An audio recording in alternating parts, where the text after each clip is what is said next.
Et pour terminer aujourd'hui, nous allons considérer sa plénitude au moyen d'Apocalypse, chapitre 22, versets 1 à 5.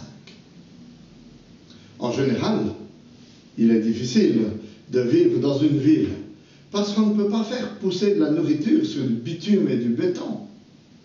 Et lorsque nous vivons dans une ville, nous sommes largement dépendants des campagnes avoisinantes pour pouvoir être rassasiés. En plus, souvent, dans une ville, il y a un problème d'approvisionnement en eau. Et dans les pays chauds, il s'agit là d'une question de survie.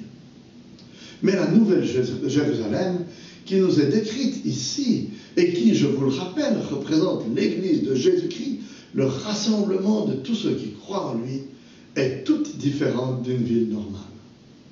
En fait, elle se présente plutôt comme un jardin d'Éden renouvelé, ou évolué, si vous voulez.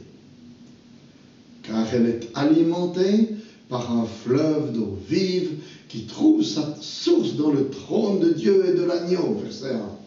Car toute vie réelle et spirituelle vient de Dieu, qui désaltère et abreuve tous ceux qui croient en lui.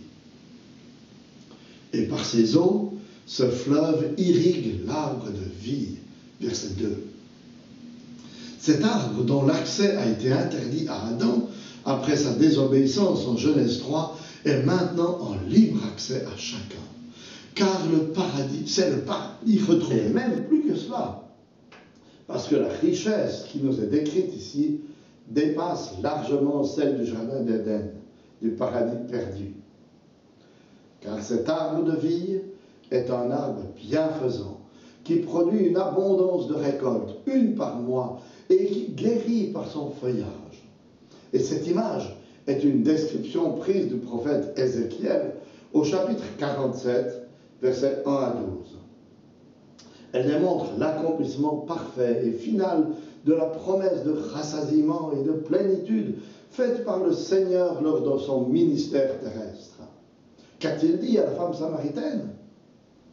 Jean 4, 14, « Celui qui boira de l'eau que je lui donnerai n'aura jamais soif, et l'eau que je lui donnerai deviendra une source d'eau vive qui jaillira jusque dans la vie éternelle. » Qu'a-t-il dit à ceux qu'il vient de nourrir de pain?